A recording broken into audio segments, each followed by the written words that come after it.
Quantum computing is biggest risk to Bitcoin, says Coin Metrics co-founder.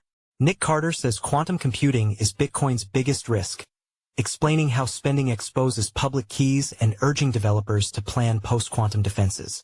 Nic Carter says quantum computing is the biggest long-term risk to Bitcoin's core cryptography and urges developers to treat it with urgency, not as science fiction. In an essay published Monday, the Coin Metrics co-founder explains in plain language how Bitcoin's keys work and why quantum matters. Carter writes that users start with a secret number, a private key, and derive a public key with elliptic-curve math on the SEC256K1 curve, the basis for ECDSA and Schnorr signatures.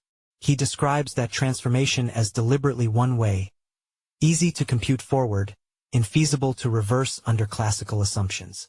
Bitcoin's entire cryptographic premise is, there exists a one-way function that's easy to compute in one direction and infeasible to invert, he writes. To build intuition, Carter likens the system to a giant number scrambler. Going from private to public is efficient for honest users, he says, because they can use a shortcut known as double and add to reach a result quickly. He adds there is no comparable shortcut in the opposite direction. For non-specialists, he offers a deck shuffle analogy. You can repeat the same sequence of shuffles to reach an identical final order, but an observer cannot look at the shuffled deck and infer how many shuffles were used. Carter argues the concern is that a sufficiently powerful quantum computer could erode that asymmetry by making progress on the discrete logarithm problem that underpins Bitcoin's signatures. In his telling, routine network behavior also raises exposure. When coins are spent, a public key is revealed on-chain.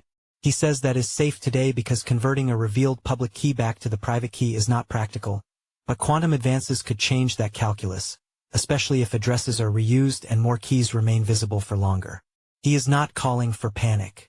Carter says the point is to plan. Near term, he highlights basic hygiene such as avoiding address reuse so public keys are not exposed longer than necessary.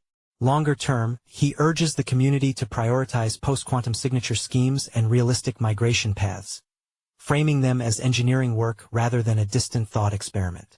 The essay is the first in a short series.